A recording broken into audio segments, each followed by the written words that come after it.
এই যে দেখেন আমার চারপাশে কত সুন্দর, খুব সাজানো গোছানো, পড়ালেখা করতেছি, কাজকাম করতেছি, ইনকাম করতেছি। হ্যাঁ, তো সব কিছু করার পর আবার শখের জিনিস পূরণ করতেছি, আবার ফ্যামিলির কারোর শখের জিনিস পূরণ করতেছি, এরকম। কিন্তু আসলে চারিপাশে দেখবেন কোনো বন্ধু বান্ধব নাই, ফ্যামিলির কেউ নাই, আপনি জাস্ট একলা। আপনি ঘুরবেন একলা, খাবেন একলা, থাকবেন একলা, সব কিছু করবেন একলা। এটাই হচ্ছে বিদেশ। হ্যাঁ, সবকিছুর পরে যখন ফ্যামিলির কথা মনে উঠবে, তখন আপনার আসলে এই কোটি কোটি টাকা ইনকাম করলেও তখন দেখবেন আর ভালো লাগছে না। এরকম এই এই মানে বিদেশ যারা থাকে বা বিদেশ যারা আসে, তাদের শূন্যতাটা এখানেই। তো আপনি এখানে এসে ইনকাম করতে পারবেন বা আপনার শখের জিনিস পূরণ করতে পারবেন, যেটা হয়তো আপনি বাংলাদেশে থাকলে আপনার জন্য করা অনেক ডিফিকাল্ট হয়ে যেত। হ্যাঁ, কিন্তু বিদেশে এসে এটা করতে পারবেন।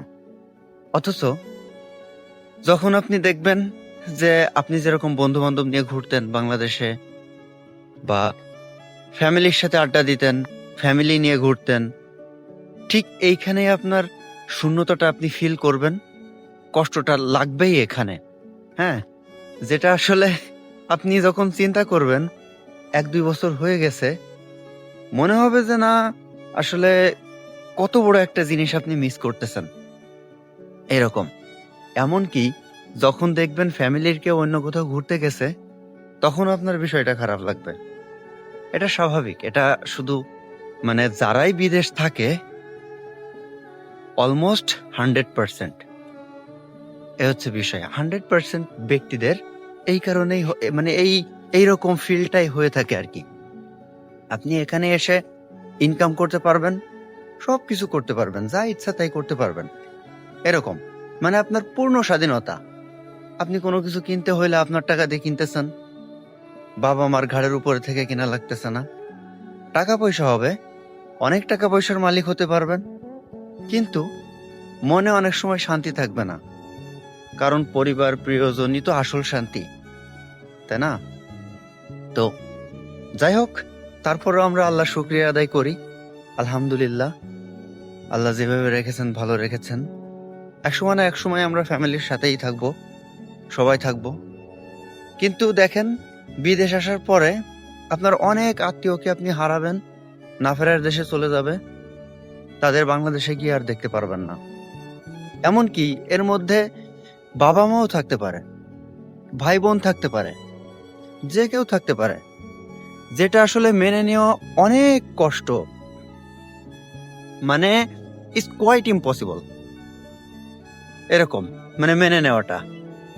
তাহলে বুঝতে পারছেন আসলে কষ্টটা কোথায়? বিদেশে খাওয়ার কষ্ট, টাকার কষ্ট, এই ধরনের কোনো কষ্ট নাই। বিদেশে কষ্ট আছে এইগুলা, আপনি বিদেশে থাকবেন, আপনার আত্মীয় একজন মারা যাবে, আপনি দেখতে পারবেন না। এমনকি বাবা মাও মারা যেতে পারে, আপনি দেখতে পারবেন না। পরিবারের যে কেউ মারা যেতে পারে, আপনি দেখতে পারবেন না। কষ্টগুলো এখানেই আর কি। এই তো তারপরেও আমাদের এখানে এসে থাকতে হয় ক্যারিয়ার চিন্তা করে। এক সাইড ধরতে হলে আর এক সাইড ছাড়তে হয়, এটাই নিয়ম। এইভাবেই হচ্ছে আমাদের চলতে হয়।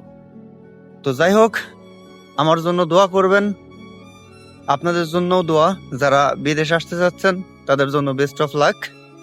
আর যদি কোনো স্টুডেন্ট রিলেটেড কোনো হেল্প লাগে ভিসা প্রসেসিং এর ক্ষেত্রে, বা এজেন্সি টাইপ না, যদি ফ্রিতে হেল্প লাগে, কোনো সমস্যা নাই, আমি আপনাকে ইনফরমেশন দিয়ে হেল্প করার চেষ্টা করব।